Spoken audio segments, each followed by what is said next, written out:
पर मुझे वो दिन याद आ गया जब हम आए तो तेरे घर खुशी मनाने थे, पर तेरे घर में मातम फैला था। तेरे मासूम से चेहरे पर जो डर था वो याद आ गया मुझे। पूरी दुनिया में ऐसा कोई नहीं जो ऐसी बात कर सके, इसीलिए तो तू मौसी है। और क्या बात। ठीक है मौसी, बाद में बात करता हूँ। यहाँ क्यों आया? सीधे बाहर वाले घर में आ जाता।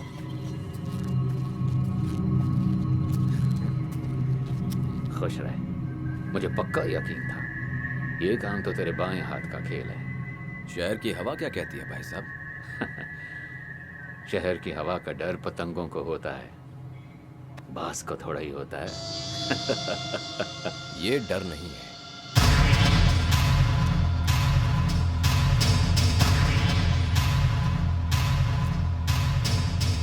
मैं तो इस पूरे भटिंडे में अपना खौफ जमाना चाहता हूँ।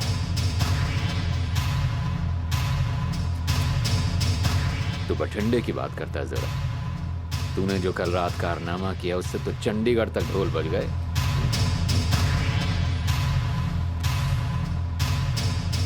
अब बठिंडे से लेके चंडीगढ़ तक सिर्फ जोरा का डंका बजेगा।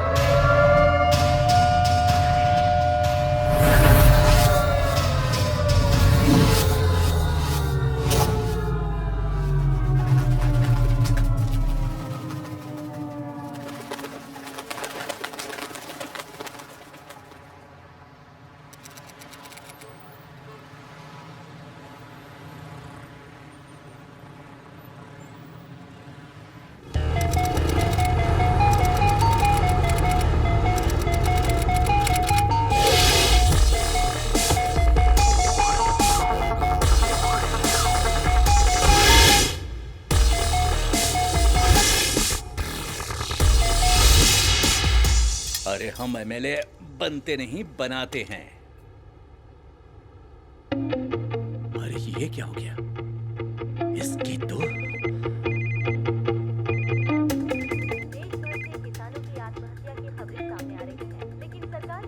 कब हुआ ये? यही कोई रात 12:30 बजे हुआ। पुलिस को भी सुबह ही पता चला। किसी अनजान आदमी ने फोन करके बताया 100 नंबर पे। अभी भी फरार है।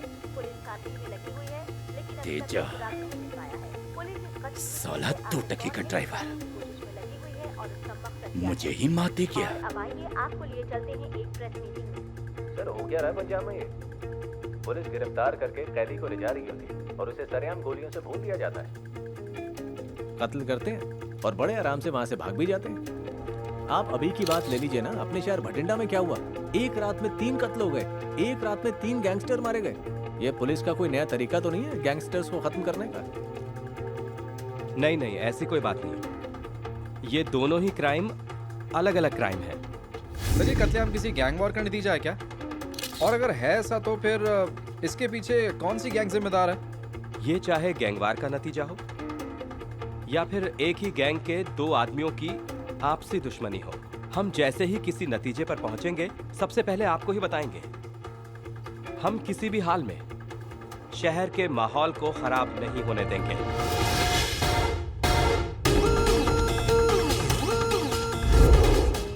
भटिंडा पुलिस ने कातिलों को ढूंढने के लिए दिन रात एक किया हुआ था, लेकिन उन्हें ढूंढना कोई आसान काम नहीं था। भटिंडा पुलिस की इस पूरी कार्रवाई में कई निर्दोष लोग भी मारे जा रहे थे। छोटी मोटी चोरी करने वाले, सट्टेबाज, सुट्टेबाज, मनचले आशिक और छोटे मोटे बदमाशों को भी पुलिस ने बहुत दिनों तक मारा पीटा।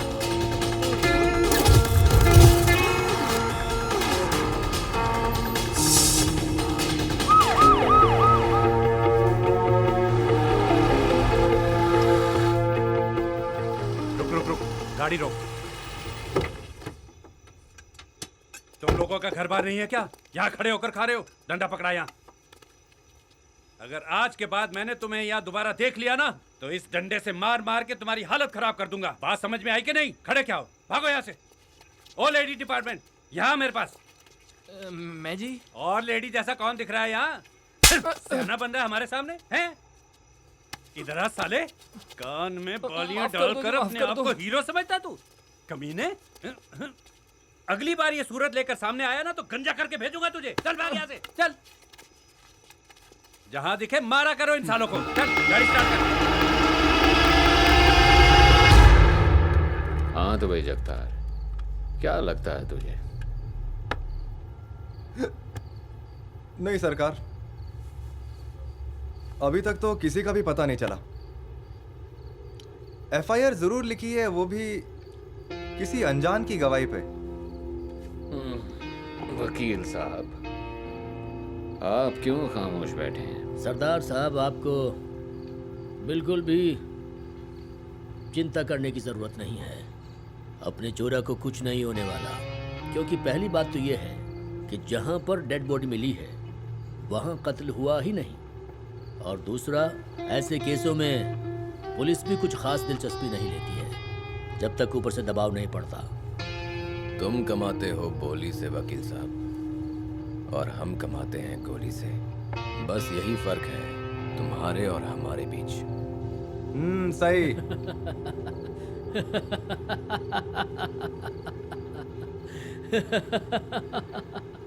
हमारे में रिश्ता भी तो यही है भाई।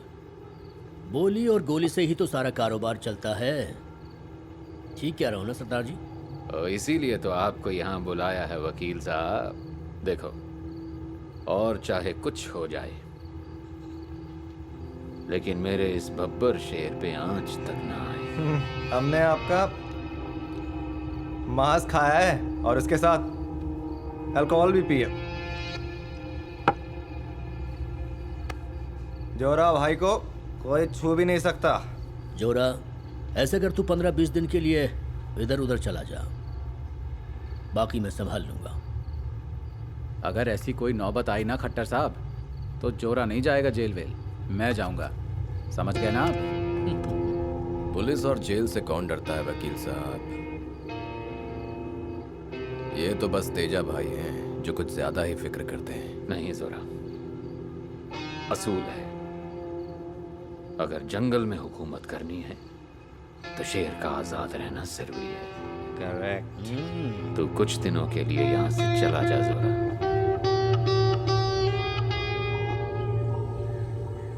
एक रात में 3 कत्ल, कातिलों का कुछ अता पता नहीं है। इस किसी ग्रुप ने कोई जिम्मेदारी नहीं ली है। ये कुरैशी है कौन भाई साहब?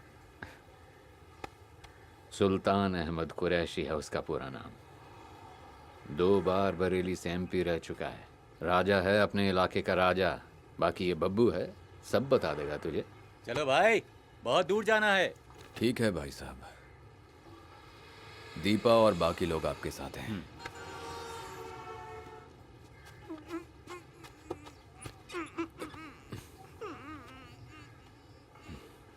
तू रो मत, मैं जल्दी ही आऊंगा।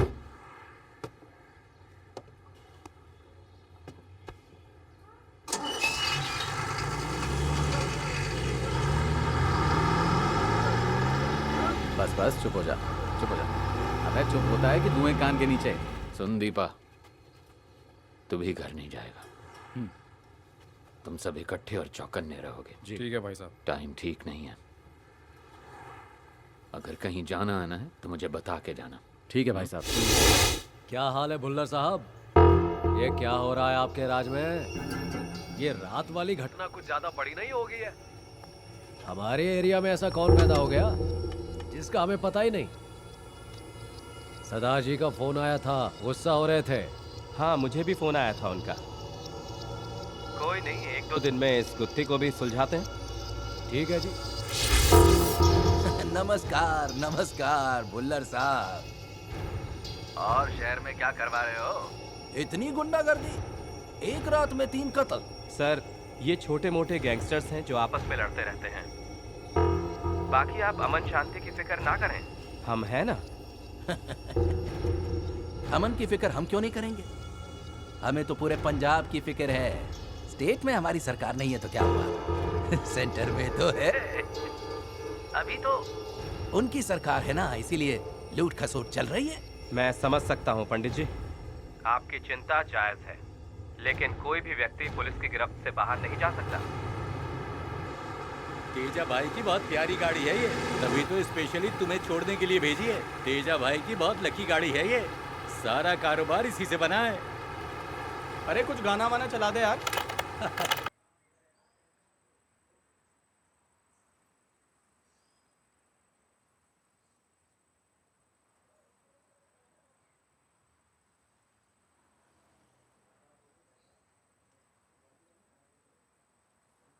हाँ हाँ, क्यों नहीं।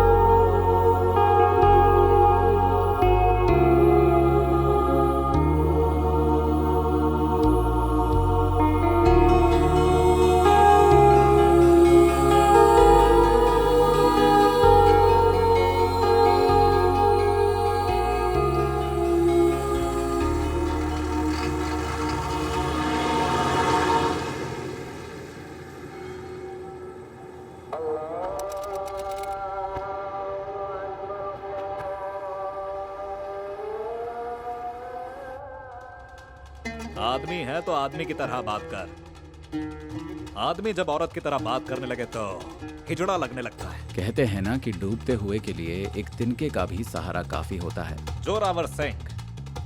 लेकिन जोरा को तो डॉन सुल्तान अहमद कुरैशी मिल गया था। भटिंडा से बरेली जाकर जोरा सुल्तान के साथ काम करने लग गया। हम तो पहली बार देखकर ही समझ गए थे कि तू लंबी रेस का घोड़ा है और इन गधों के बीच ज्यादा दिन नहीं रहने वाला। इधर भटिंडा पुलिस पर दबाव बढ़ रहा था। लीडर और आम लोग दोनों पुलिस को ताने मार रहे थे। पुलिस की हर हरकत की खबर जगतार तेजा भाई साहब को दे रहा था और तेजा भाई साहब वकीलों से बातचीत में लगे थे। जब खूब हाथ पैर मारकर भी पुलिस के हाथ कुछ नहीं लगा तो एसएसपी भुल्लर ने सीधा तेजा भाई साहब से ही मुलाकात की और ये मुलाकात करवाई डीएसपी शर्मा